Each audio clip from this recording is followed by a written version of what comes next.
I mean, yeah, and if Muhammad Ali got cracked by what's his name? I forgot the fight before he fought. I believe it was Joe Frazier. Like he got dropped Yeah. by a guy from England. Like what? I mean, things happen in the ring. I'm not scared. I'm not worried about his power.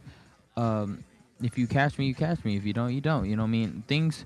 Power only matters if you don't see it.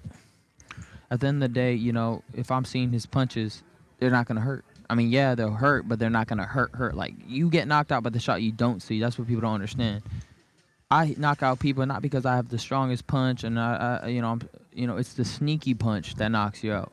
Can you hit him when he's not expecting it? That's all boxing is about. YouTube, it's your boy, Blue Blood Sports TV, back at y'all with another one. So, undefeated, lightweight, junior welterweight, Mexican superstar title contender, King Ryan Garcia. 23 wins, no loss, no draw, 19 wins by way of knockout, 24 years of age, 5'10" with a 70-inch arm reach. Discuss what his highly anticipated upcoming April 22nd, Las Vegas, Nevada, T-Mobile Arena showdown between himself and undefeated three-division world champion who simultaneously held the WBA super title at super featherweight, the WBA regular title at lightweight, and the WBA regular title at junior welterweight, that being none other than Gervonta Tank Davis, who has a record of 28 wins, no loss, no draw, 26 big wins by way of knockout. He is 5'5" with a 67-inch arm reach at 28 years of age. With that said, this is a highly anticipated showdown, and Ryan Garcia, he discussed what Gervonta Tank Davis brings to the table that he has to be most aware of. And obviously, everybody's enamored with Gervonta Tank Davis's ability to punch, his punching power. 26 knockouts in 28 fights.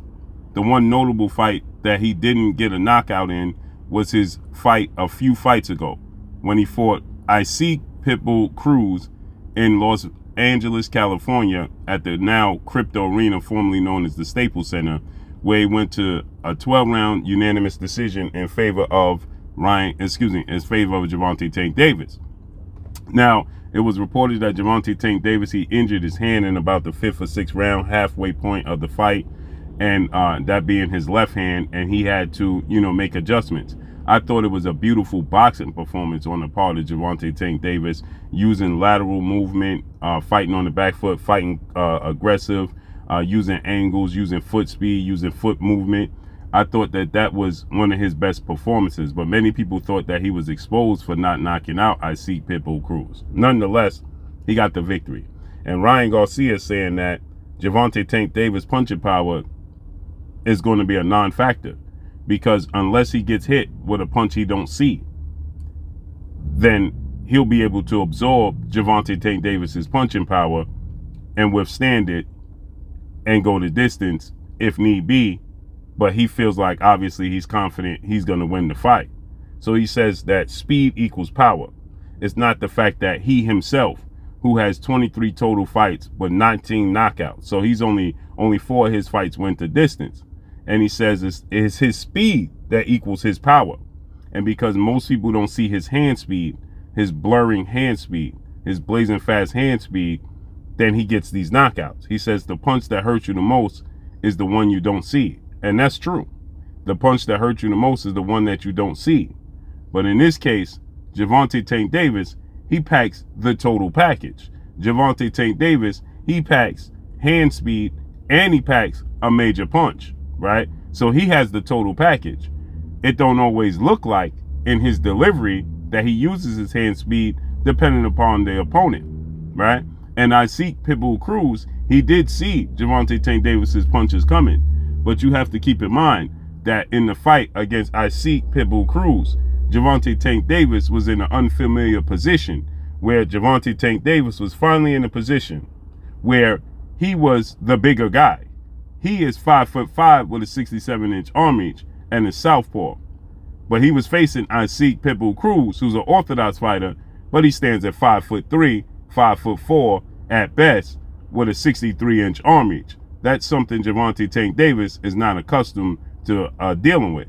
Gervonta Tank Davis is accustomed to being the smaller guy in the ring and fighting bigger guys, having to fight up. In this case, in this instance, where I see Pitbull Cruz, he had to fight down, meaning that he had to punch, his punches had to go down. The trajectory of his punches had to go down, opposed to his normally having to go up. His jab with an up jab and an up straight punch, you know, and an uppercut, right? In this case, I see Pitbull Cruz was catching Gervonta Tank Davis's punches because Gervonta Tank Davis had to get adjusted to fighting a smaller guy. And I see Pitbull Cruz, he fought with a very, very tight shell defense, right? He was very, very conscious and very, very aware of Gervonta Tank Davis's punching power, and he was making sure that he wasn't clipped with it. In the case of Ryan Garcia, that's not how he fights. Ryan Garcia, he's a strong component of his own hand speed and his own power, and he will let his punches go from any old distance. He will let his punches go in any old situation. He will let his punches go in from any angle, meaning that Ryan Garcia, he will leave himself wide open to be counted. And the hand speed of Gervonta Tank Davis, as you saw in the clip when he fought against Rolando Rolly Romero, who has power himself, back in May 28th of 2022 last year, Rolly did not see that punch coming as he was being aggressive, coming in forward, and got clipped with a punch he did not see. It was a blurring hook that you did not see land. Why? Because of the hand speed of Gervonta Tank Davis and the way he changes up the hand speed, okay? It's the way he changes up the hand speed, right? He'll lull you to sleep. He'll be, you know, a little bit slow, a little bit, you know, almost disengaged, right? And he throws his punches slow, and you look like you could time him, right? It looks like there's not a speed on him, but then you see out of the blue, bang, right there, right? All of a sudden, he put a little bit of pedal to the metal, and then bang, down goes Rolly, right? And if you look at when Ryan Garcia got dropped by Luke Campbell, I mean, there wasn't a lot of speed on that left hook of Luke Campbell, but Ryan Garcia, he stated that the problem was that Luke Campbell, he wasn't adjusted, he wasn't used to fighting somebody as tall and rangy and a southpaw like himself. Now, he's not a southpaw, but Luke Campbell is 5'10" with a 70-inch arm reach, and so he misjudged the distance, is what Ryan Garcia stated.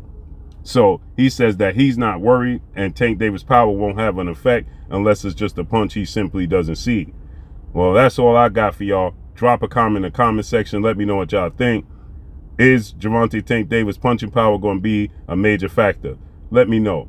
It's your boy, Blue Blood Sports TV. Follow me on Instagram at Blue Blood Sports TV. I'm out. Peace. Garcia, you're watching Blue Blood Sports TV. Wow.